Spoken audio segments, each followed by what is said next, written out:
Guys and girls, welcome to this week's episode of the No BS and Birchy podcast. I'm your host, Nathan Birch, and this is a show unraveling the truth to the start of the 21st century. We're now exiting the matrix and waking up to motherfucking reality. Today, I want to talk about things that might be holding people back on building out a portfolio, getting started. There's lots of things. I think as an investor, right, like property investing for me has been the most single-handedly the most coolest thing of my life, right? Investing of it, right? And I'm a fucking geek when it comes to understanding how the economy works, how the markets work. I come to with all these videos of so much passion and excitement because I'm excited by it, right? And I think to myself, like, fuck, if you're not doing what I'm doing and you can't see what I'm seeing, you're missing information. That's the ultimate part. But I'm like, fuck, it's stupid. Why isn't everyone doing this, right? And I'm not trying to offend everyone and saying, like, you're an idiot, fucking, you should be doing it. But I feel like it, right? And I don't say it in a rude way or a bad way. I say it with love to want to see everyone do it, right?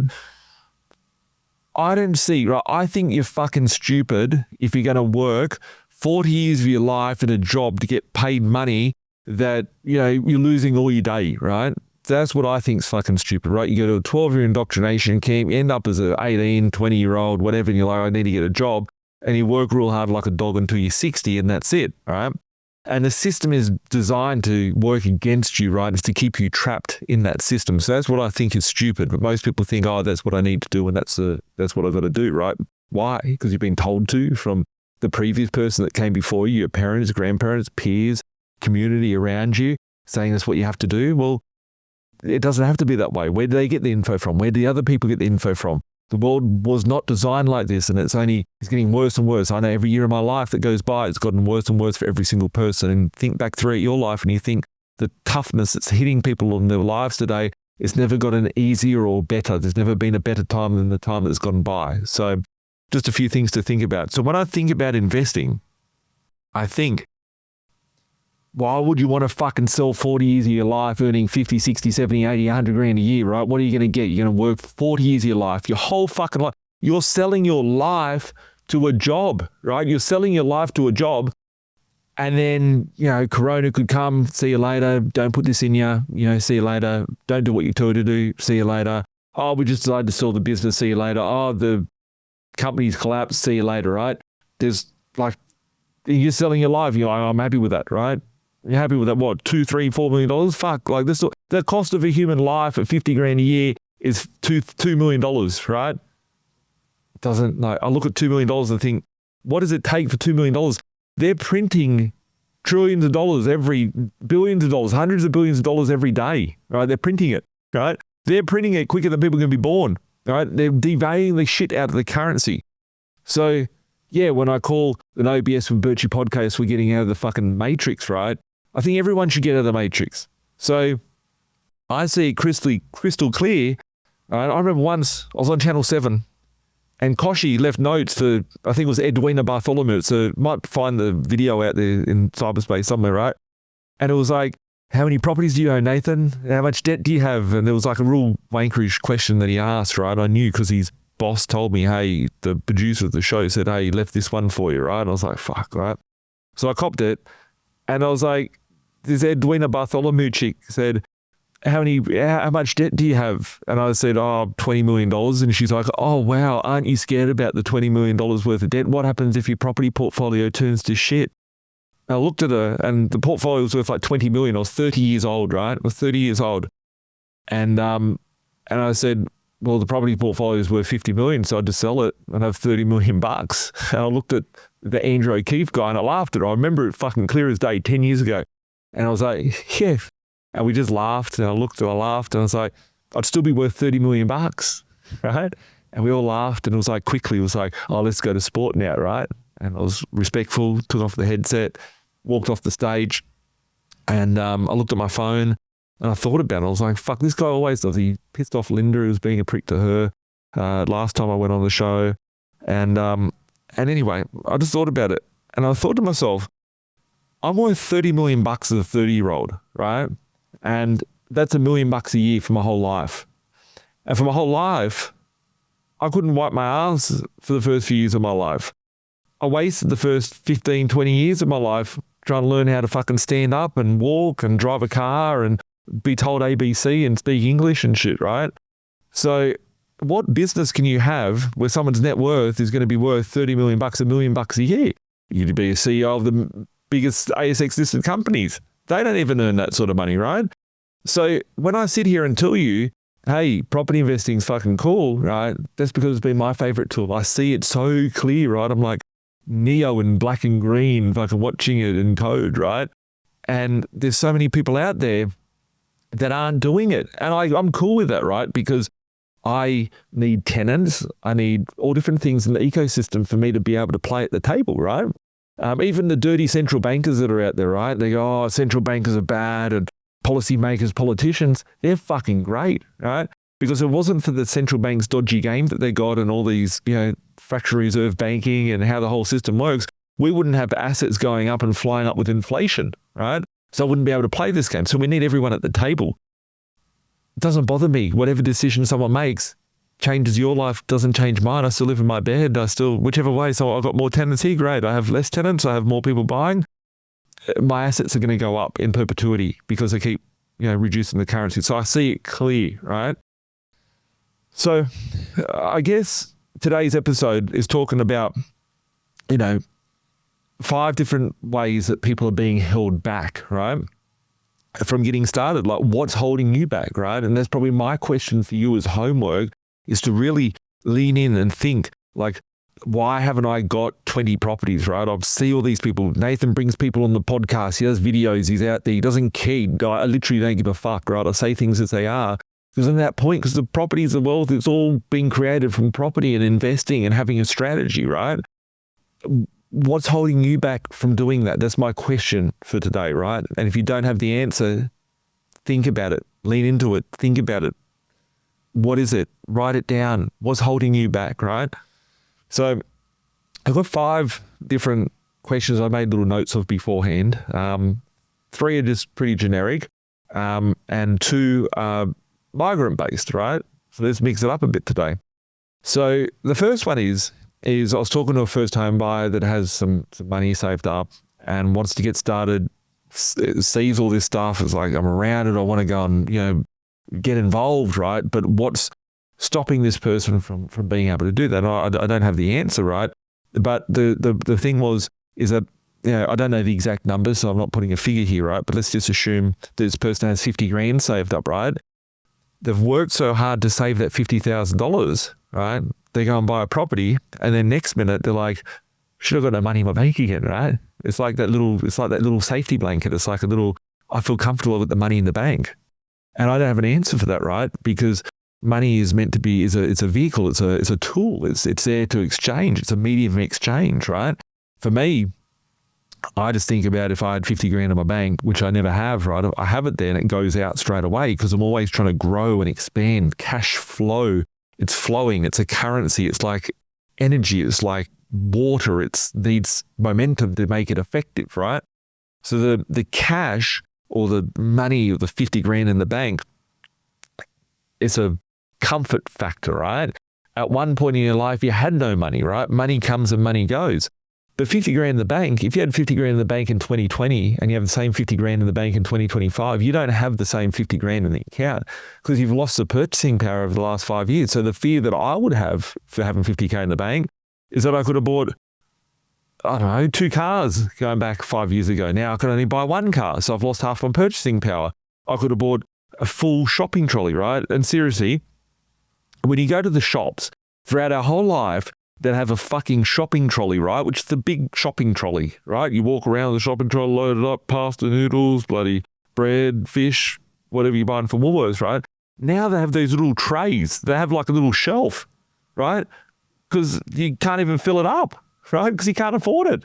Right? So you have 50K, you can only buy half the amount of food that you could buy beforehand, right? So the fear that I would perceive it as is going, well, my money is losing the value, but if you're trying to hold on to money, it's getting ripped off you, right? So that's something that you need to sort of look into. But I get it, right? Like you need to have a buffer and you need to be, looking at how does that buffer look like? How much money do I have? All that. I don't have the answer for everybody, for every one of these questions, but try and look at, okay, if I've got 50K in the account, and I'm going to spend that on a property, I'll have no money, right? Well, can you get into a property for $30,000, right?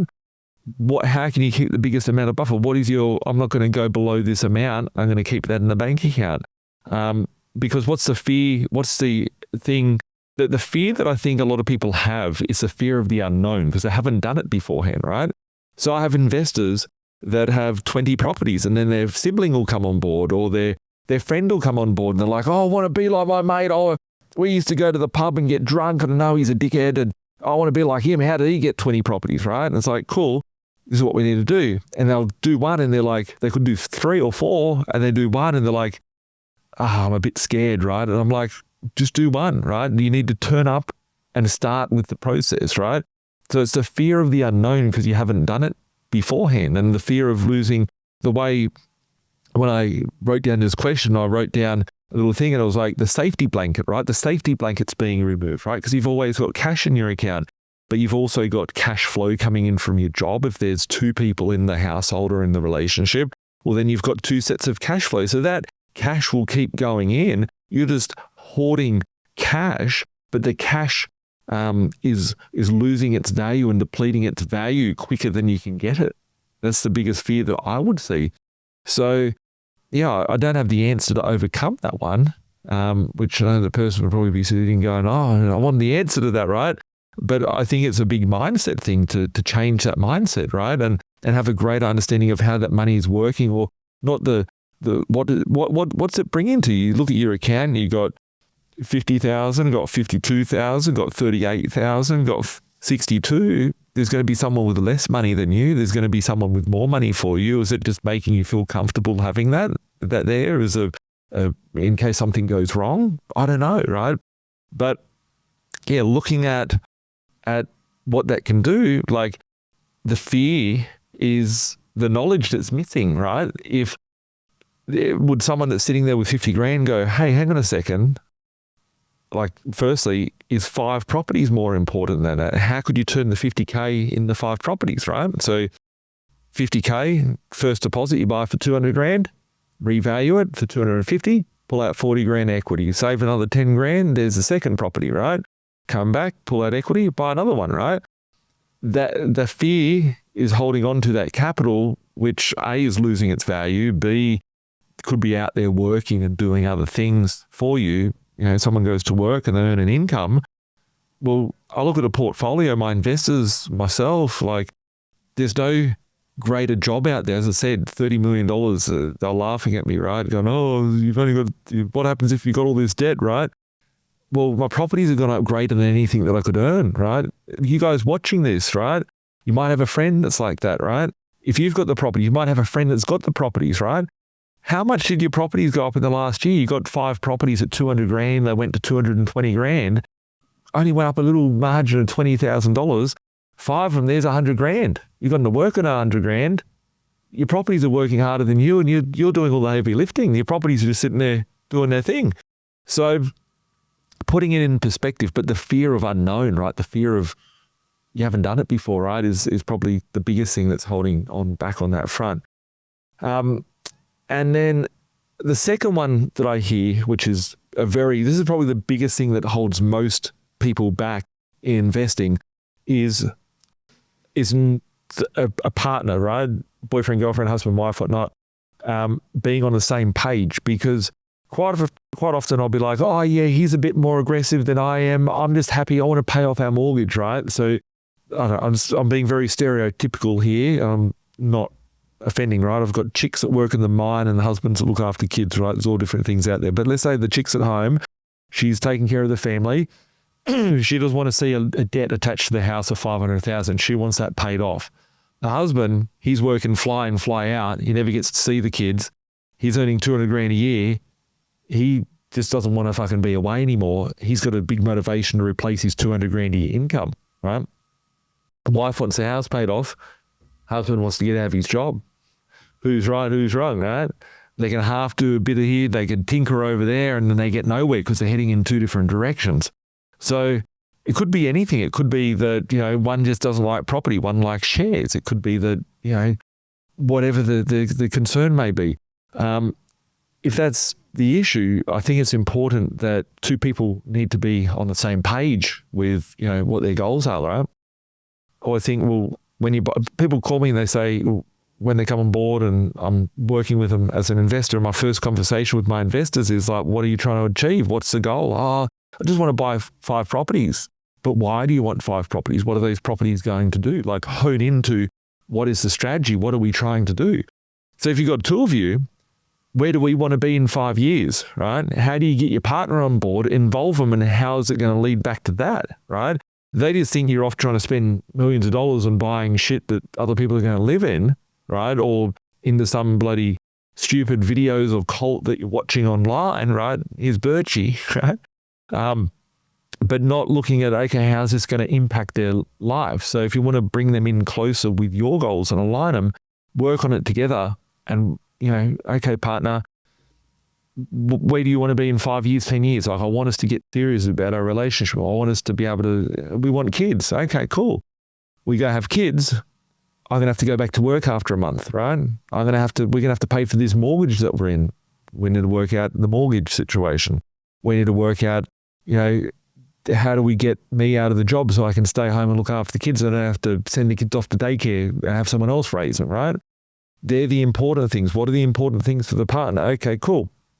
You don't want to have to work. Okay, great. You don't have to do fly in, fly out. Great. You want to have a new car. You want to have a holiday every year. Cool.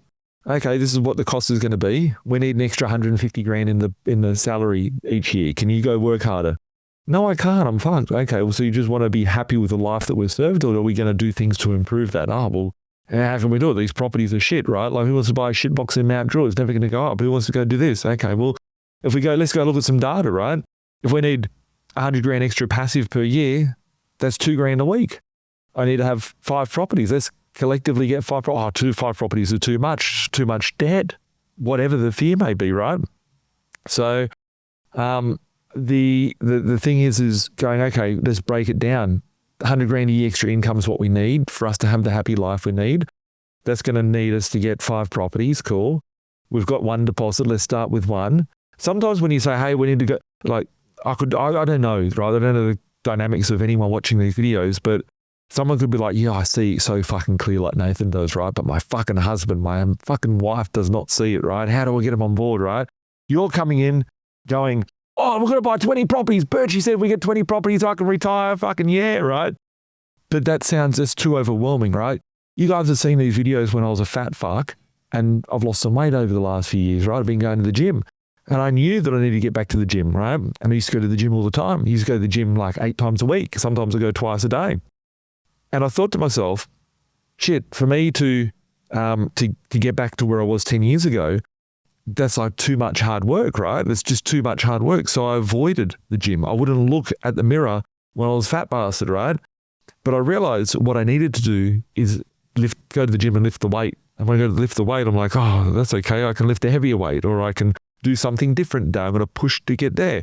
So, sometimes when talking to your spouse or your partner about it, it's like, okay, the big picture's to get that. I want us to get there. Let's just try it out, right? Let's just try the first one. Let's just get started, right? What's the worst that's going to happen, right? It's a 200 grand property, right? Your car's worth more, whatever, right? The getting the first step on the run, because when people get their portfolio right, the thing I've seen over the last, 20 years as an investor is that it becomes like a child having ice cream for the first time. They get their sugar hit and they're like, more. The dinosaur, baby Sinclair dinosaur, right?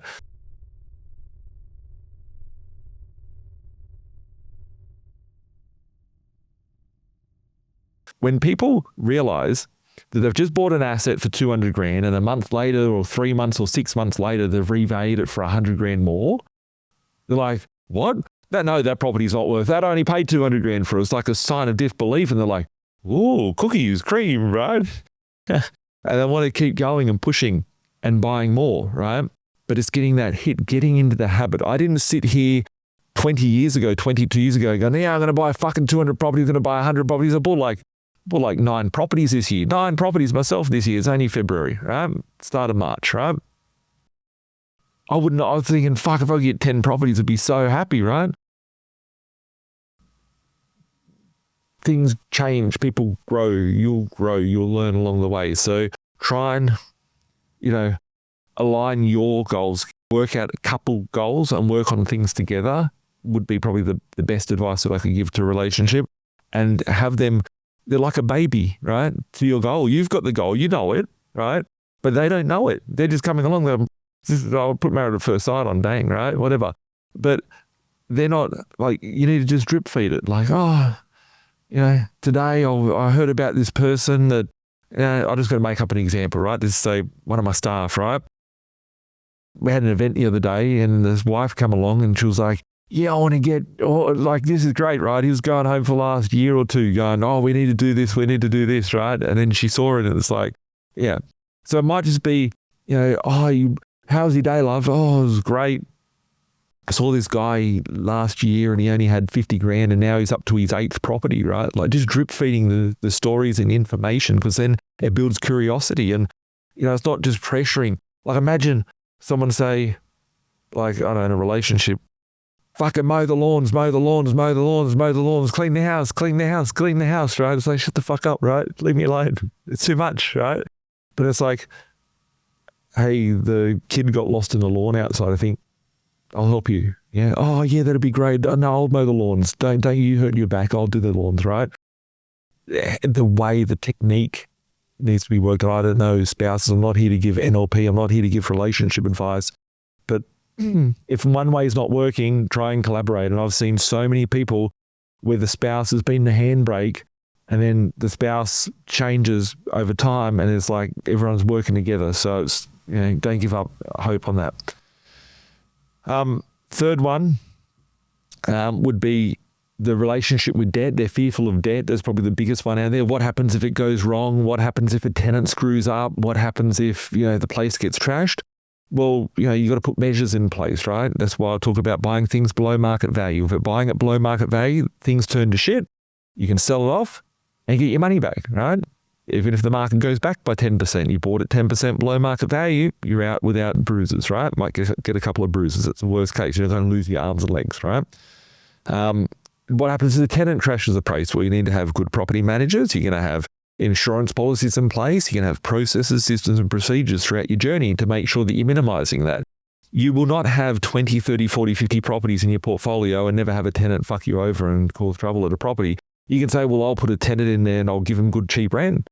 Well, you're paying for that by giving them $100 rent lower just because you've got a good tenant and going, oh, please don't leave, right? That ain't a good way as an investor. It's like not a good business sense, not a good investor sense. So, having processes, having buffers in place, having, measures and ring fencing your protection is very important. So, there's things that you can do to minimize risk along the way.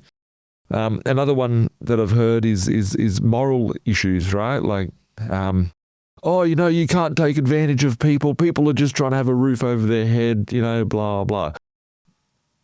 That was a very difficult one. I don't know how to overcome that one, right? That one I don't have the answer for. I do know that I've spoken to people that are like, I'm a strong Christian and I shouldn't be taking advantage of participating in this market, right? Well, hang on a second, right? Like there's lots of things out there. No one create, like this game was here before we arrived, right? And the 30, 20, 50, 70 years of your life. This game is being played long time before that, right? When you're buying a property, right, you're talking about moral issues. Oh, I've seen all these comments over the years. Oh, property investor Nathan Birch, 200 properties, blah, blah. That fucker, he must have been getting parents' money. I've seen them, right? All these comments are the same things. It doesn't matter if I see other people's articles, our clients' articles within the news, whatever. Oh, it must be good to have mums and dads that are rich to you, right? Well, you didn't know the story that fucking came from a broke family, right? Whatever the case may be. Oh, good luck. This guy owes money to the bank. Well, there's debt attached to it, but you don't know my cash flow. You don't know my asset position. You're an idiot, right? You're in your mum's basement. Oh, you can only live in one house. This is disgraceful. Take away negative gearing, right? And this is where I think the moral things come from, because people think because you own more than one property that you're taking stuff that other people could have as a resource. You as a human are born into a slavery system, right? I'm going to go deep here and off topic, but we're on the No BS with Birchy. We're talking about getting out of the matrix. I think about this is a segue into my next one of migration, right? We are born as slaves into the system, right? We are born, right? You get given a tax file number, a birth certificate, a straw man, a fictitious character, which is set up for you upon birth, and you get taxed on it. Your life as a human soul is worth energy to put into the system and from a tax. So the government sees you as a bond, right? And they can lend against you. I'm not going to go too deep in this, right? And I forget where I was going with this story, but I'll keep going with the story, right? When we're born, we've got 40 years of tax-paying life. We've got, a cost of schooling and all that sort of stuff. We are an asset to the system. So when they were bringing in migrants, it's like, okay, well, we've got to do something to this country. We've got to provide some money, right? When migrants are coming in, they've got to process them, right? There's got to be a way of a gate there at the door. But, wherever they're coming from, they've been raised, they've been schooled, they're coming through as good citizens. As a country, we want as many migrants as we can get into the country because they're taxable, they're their highest point of their value as a human, right? And we're a commodity. As a human, we're a commodity. And when we've got a migrant coming in, they've got 40 years of tax that's going to be paid as they work. They've half studied, half trained up, ready to fit into society. They're going to build, they're going to put pressure on the system. They're going to be wanting to get housing, food, shelter, all that sort of stuff. But the thing when we're migrating a person is that they don't have to pay for schooling, raising, hospital care, birthing, all that sort of stuff, which is the expensive part of the child's life.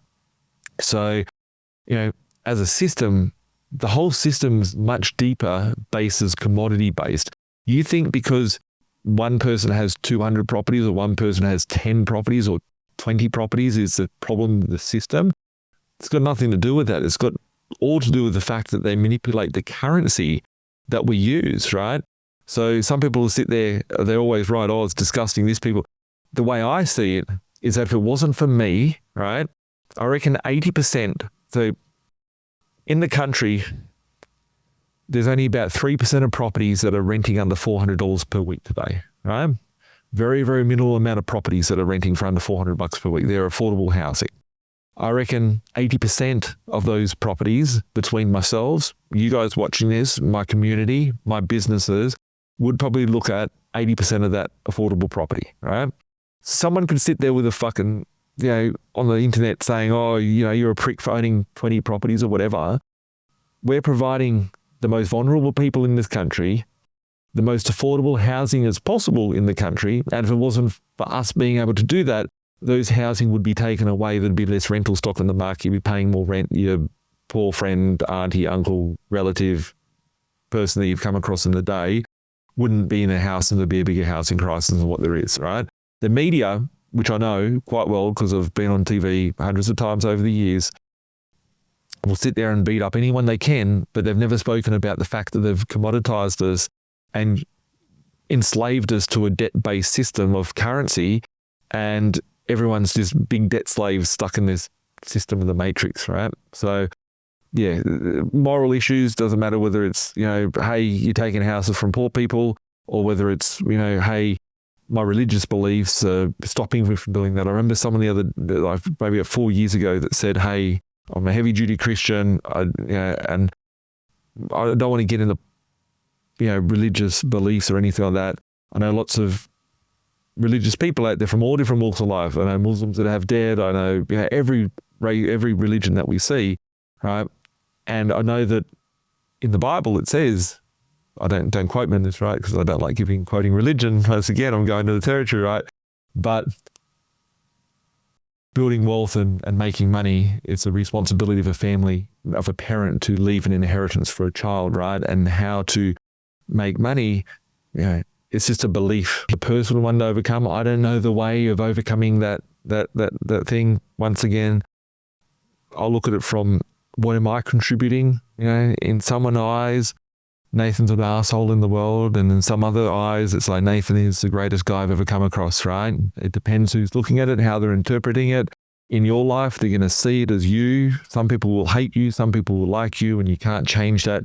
But if you can contribute to society and give good things, I don't see anything wrong with doing that. So, The fifth one, which was going to be my fourth one, is migrant and visa issues, right? And I know lots of migrants. I know so many migrants, right? And I know lots of migrants, they come into the country and they can't do anything, right? And it's what I love about the stock that we've got in the country. If we want to go back and say, oh, it's because someone's got 200 properties, we wouldn't have properties to house migrants, right? Because migrants can't come into the country and just buy a house on their first day in Australia. They have to go and get a job and study and get their citizenship and permanent residency, and then they can go and buy. And when they can buy, they don't have the history there for the bank to give them the money that day. They might have to wait another 6 to 12 months. So it might be 1, 2, 3, 4, 5, 6 years before a migrant arrives in the country and they can buy their first property, right? Where would they be living? They'd be putting even more pressure into the system, right? There's the moral things of, we're providing for people, right? But if you're a migrant, you come into the country. I've got lots of migrants that work for me. I've got, I'm thinking about when I'm actually going to bring one on to a podcast. He doesn't know it yet, right? He's been with me for like 14 years or so at B.Invested. He's worked with us. He was stacking shelves at Coles back in the day. And I don't know how many properties he got now, maybe like 15 or so. Got his house, got all this, right? And he's a migrant that's just come here, knew nothing, didn't know the language. His language wasn't that good. His English wasn't that great going back, 14 years ago, 15 years ago when I met him. But, he's a very crucial and critical part of the business today. And he's well established and he's been able to build that portfolio. It didn't just happen easier. I find it difficult explaining this as well because migrants will be watching this saying, yes, Nathan, you were born in the same postcode that you're filming this podcast and you've got your family here, you've got support, you know the native language, you've got an upper advantage, which I do, right? But at the same time, I see the challenges that migrants have. And you can't just go and come in Australia. You can come to the country, you can work for the next 5 years, but you have a leash around your neck, right? And you can't buy, you can't do this, you don't know if you're going to go back home. There's lots of uncertainties that are there. And then, suddenly you can be paying taxes in this country. You get looked after from some healthcare, but buying a property, you're not allowed to sign a contract. You're not allowed to accumulate assets in the country until you tick the next box on your journey. So if I was a migrant, I was going to a new country, right? You're sitting there thinking, shit, I'm out of luck, right? No, get yourself established, educate yourself, research, network, hang around other people that are in your position that have done it, right? I would sit here and tell you hundreds, if not 1,000 migrants that I know that weren't born here and have come here in the last 10, 15, 20 years that have got large portfolios, right? How did they do it? What were their secret sauce? What did they do to get started? How did they establish themselves? If you're coming to the country, I doubt that you're going to have 200 grand in your bank account ready for 4 deposits ready to go, right? Start with savings and deposits. Start with investing in some other assets that you can generate wealth from and then turn that capital into, who's saying you can't buy into crypto, right? There's something without borders there, right?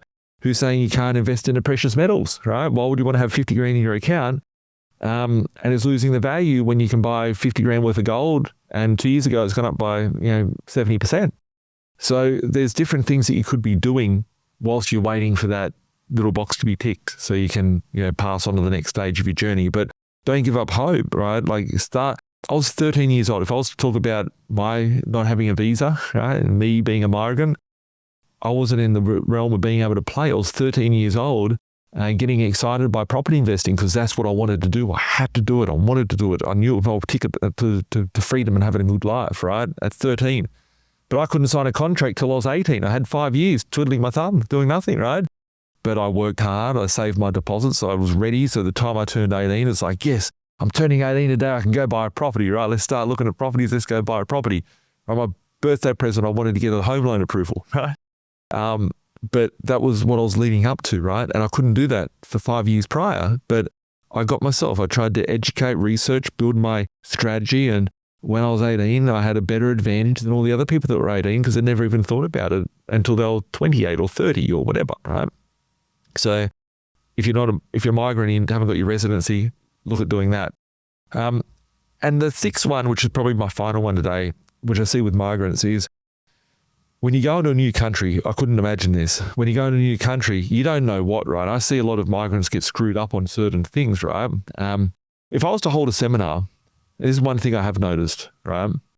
If I was to hold a seminar, I think because I'm a bogan, I get a lot of Aussies, right? Like, g'day, mate. Fucking white-skinned blokes like me, right? Or wives of women or whatever, right?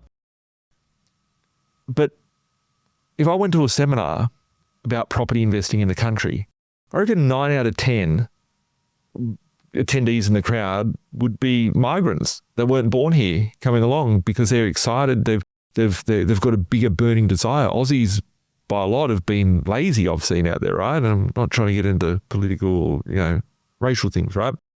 But for a migrant to get ahead, they've had to learn a new language, to be around people they don't know anything about, and the fear of not knowing. And I feel that the research that they do is so much greater, but at the same time, you're in a foreign country, you're in a foreign language, you're in a foreign system, you don't know it. You can't just turn to uncle the barrister or whatever and you get some advice. So I do see that, when making those decisions, it's a much more, I've got to trust that process, right? I don't know about the process. Like you're leaving a lot of faith on the table, and some groups that are out there are very, very targeted towards certain ethnic groups and different, migrants that come through. And a lot of the stuff that I see them buying is, junk, right? Like off the plan stuff, brand new stuff. But they look at it and they're packaged in a certain way, like, new house, tax deduction, big house, glossy brochure, your friends and family will make you proud for owning it, right? But yeah, be very cautious, and educating yourself is very important. Making sure that your strategy is important. Like if it makes sense, do it. If it doesn't make educated sense, don't do it. Find a community, find people around you. For everybody, we've got the B.Invested community. We're here to share information, share content. We have events, share knowledge and stories and successes and all that sort of stuff. Just make sure that who you're surrounding yourself with is the right people for you, for your journey, and that you feel comfortable with. So, I'll leave it at that today, guys. Hopefully there's something there that you've been able to spark a bit of a conversation, or, as I said at the start of this podcast, what is holding you back, right? Everyone should be, in my view, everyone should have 10, 20, 30 properties, right? You have a much better life, right? If you don't want to do it, don't do it, right? Get back to your job, do whatever you're doing, right?